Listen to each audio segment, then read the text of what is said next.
مساكم الله بالخير جميعا. يضرب هذا المثل في عدة مناسبات، ويضرب في عدم الاستهانة بأتفه الأشياء. فيقول المثل الشعبي: حتى المتوت نعمة الله. المتوت هي نوع من السمك الصغير الحجم كلش، نفس السمك العفطي.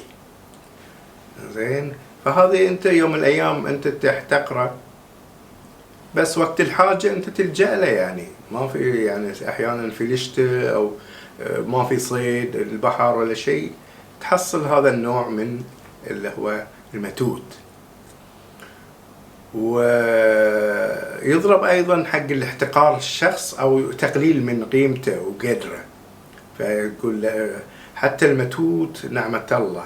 اذا تبي تطيح، يعني تحتقر شخص او تطيح من شخصيته، او يعني تقول هذا المثل يعني. ويعطيكم الصحة والعافية.